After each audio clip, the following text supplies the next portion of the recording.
Welcome to talks of knowledge. Hi friends, మీరు ఎప్పుడైనా అనుకున్నారా నా పరిస్థితులు, నా కుటుంబ పరిస్థితులు వేరేగా ఉంటే నేను జీవితంలో ఇలా ఉండకుండా ఎన్నో పనులు పూర్తి చేసేవాడిని అని? అనుకునే ఉంటారు కదూ. మనందరం మన పరిస్థితులను చూసి వాటికి పరిమితులను పెట్టుకొని మనల్ని మనమే ఆపేసుకుంటాం. కానీ ఈ ప్రపంచంలో ఒక ఆయన ఉన్నారు.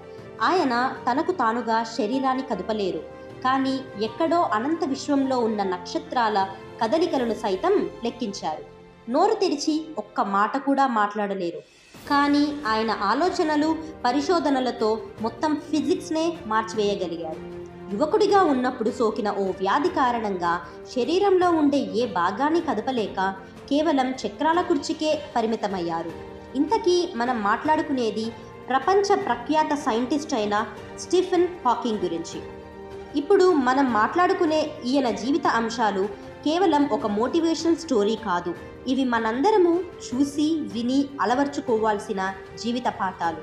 దీన్ని మీరు వింటే మీ జీవితంలో ఉండే పెద్ద పెద్ద ప్రాబ్లమ్స్ అనేవి చాలా చిన్నవిగా కనిపిస్తాయి.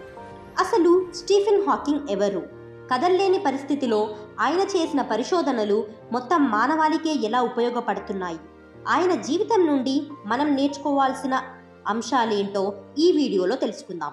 పూర్తి సమాచారం కోసం వీడియోని ఎండ్ వరకు చూడండి. ఛానల్కి కొత్తగా వచ్చిన వారు ఛానల్ని సబ్స్క్రైబ్ చేసుకోండి. ఇక పదండి, let's going to the topic. 1942 జనవరి 8న ఇంగ్లాండ్లోని ఆక్స్ఫర్డ్లో స్టీఫెన్ హాకింగ్ జన్మించారు. ఈయన తండ్రి వృత్తిరీత్యా లండన్లోని వైద్యశాస్త్ర పరిశోధకుడు. చిన్నప్పటి నుండే స్టీఫెన్కు సైన్స్ పైన పరిశోధనలు చేయడం అంటే చాలా ఇష్టం. ఇది గమనించిన ఇరుగు పొరుగు వారు హాకింగ్ను పెద్దయ్యాక అతడు ఐన్స్టైన్ అంత గొప్ప శాస్త్రవేత్త అవుతాడని ఆయన చిన్నప్పటి నుండే ఐన్స్టైన్ అని పిలిచేవారు. పెద్దయ్యాక తనకి ఎంతో ఇష్టమైన చదువు కోసం కేంబ్రిడ్జ్ యూనివర్సిటీలో చేరాడు. అయితే అక్కడికి వెళ్ళాక కొంతకాలానికి హాకింగ్ ఆరోగ్యంలో ఎన్నో తేడాలు వచ్చాయి. ఏ పని చేయాలన్నా శరీరం సహకరించేది కాదు. అయితే అనేక పరీక్షల తరువాత హాకింగ్కు 21 ఏళ్ల వయసులోనే ఆయనకి అమ్యోట్రోపిక్ లేటరల్ స్క్లిరోసిస్ అనే తీవ్రమైన నరాల వ్యాధి అని తెలిసింది. ఈ వ్యాధి సోకితే కండరాలను కదపడానికి కంట్రోల్ చేసే నరాలన్నీ మెల్లగా పనిచేయడం ఆపేస్తాయి. కొద్ది కొద్దిగా బాడీలో నుండి శక్తి తగ్గిపోతుంది. సరిగ్గా నిలబడలేరు, తినలేరు, నడవలేరు. ఒక్కోసారి గాలి పీల్చడం అనేదే చాలా కష్టంగా ఉంటుంది. ఇన్ని ఇబ్బందుల మధ్య 2 సంవత్సరాల కంటే ఎక్కువ బతకడని డాక్టర్లు చెప్పారు. కానీ ఆయన చక్రాల కుర్చీలో 76 సంవత్సరాల వరకు జీవించారు. ఏదో ఒకలా బతకడం కాకుండా ఫిజికల్ సైన్సెస్లో ఈ ప్రపంచంలోనే గొప్ప సైంటిస్ట్ అయిన ఐన్స్టైన్ తర్వాత మళ్ళీ అంతటి పేరును సంపాదించారు. అయితే 21 సంవత్సరంలో ఇంత జరిగినా స్టీఫెన్ హాకింగ్ తను చేస్తున్న పరిశోధనను ఆపలేదు. హాకింగ్ తిరిగి ఆయన చదువుకున్న యూనివర్సిటీకి వచ్చి తన పరిశోధనల్లో మునిగిపోయారు. ఆయనెంత పట్టుదలగా ఉన్నా ఆయన శరీరంలోని ఒక్కో కండరము పనిచేయడం మానేశాయి. అయినా సరే హాకింగ్ బ్లాక్ హోల్ గురించి అనేక రకాల పరిశోధనలను చేస్తూనే ఉండి చివరకు బ్లాక్ హోల్స్ అనేవి బ్లాక్ కలర్లోనే ఉండవని, అవి ఎల్లప్పుడూ రేడియేషన్ని విడుదల చేస్తాయని, దీన్నే హాకింగ్ రేడియేషన్ అని అంటారని ఆయన తెలిపారు. 1969 నాటికి ఈయన నడవలేకపోవడంతో వీల్ చైర్లోనే ఉండి పరిశోధనలు చేశారు. 1985 ఇయర్ వచ్చేసరికి నోరు పని చేయలేదు.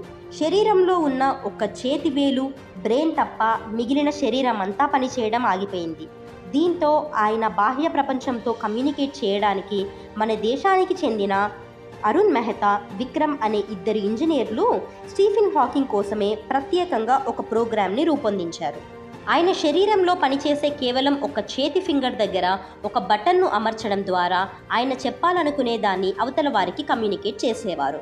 అయితే విధి ఆయన మీద ఎంతలా పగబట్టిందంటే కొంతకాలానికి ఆ ఒక్క చేతివేలు పనిచేయడం ఆగిపోయింది. దీంతో ఇంటెల్ కంపెనీ ముందుకొచ్చి హాకింగ్కు పెట్టిన కళ్ళజోడు ద్వారా కుడివైపు చెంప దగ్గరున్న కండరాల కదలిక ద్వారా అక్కడ అమర్చిన సెన్సార్ పనిచేస్తుంది. స్టీఫెన్ హాకింగ్ బ్రెయిన్లో ఉన్న నాలెడ్జ్ అంతా ఒక కంప్యూటర్ ప్రోగ్రామ్ రూపంలో స్టోర్ అయి ఉంటుంది. ఈ సెన్సార్ ద్వారా ఆయన ఏ పదాన్ని వాడాలనుకుంటున్నారో అర్థం చేసుకొని తర్వాత ఆయన చెప్పబోయే పదాలన్నీ ముందుగానే ఆ కంప్యూటర్ స్క్రీన్ పైన చూపిస్తుంది. ఈ టెక్నాలజీ సహాయంతోనే ఆయన అనేక ప్రోగ్రామ్స్లలో విద్యార్థులతో కమ్యూనికేట్ చేసేవారు. అవతలి వారు అడిగిన ప్రశ్నకు సమాధానం ఇచ్చేవారు. వైద్యశాస్త్రంలో ఏ మెడిసిన్స్ నన్ను కాపాడలేకపోయినా టెక్నాలజీయే నన్ను కాపాడుతోంది అని ఆయన ఎప్పుడూ అంటూ ఉండేవారు. హాకింగ్ కేవలం పరిశోధనలే కాక ఈ విశాల విశ్వం పుట్టుక గురించి a brief history of time అనే బుక్ రాశారు. ఇది విడుదలైన కొద్ది రోజుల్లోనే ప్రపంచవ్యాప్తంగా కొన్ని కోట్ల కాపీస్ అమ్ముడుపోయాయి. దీంతో ఏకంగా ఇది గిన్నీస్ వరల్డ్ రికార్డ్స్లోనే స్థానాన్ని సంపాదించుకుంది. అంతేకాకుండా దాదాపు 40+ ప్రపంచ భాషల్లో ఈ పుస్తకాలను ట్రాన్స్లేట్ చేశారు. ఆయన పరిశోధనల్లో ప్రత్యేకంగా చెప్పుకోవాల్సింది ఒకటి ఉందండోయ్, అదే time travel. Hawking time travel సాధ్యమని బలంగా విశ్వసించేవారు. టైం ట్రావెల్ అంటే సులభంగా అర్థం కావాలంటే తెలుగులో ఆదిత్య 369 అనే సినిమా ఉంటుంది.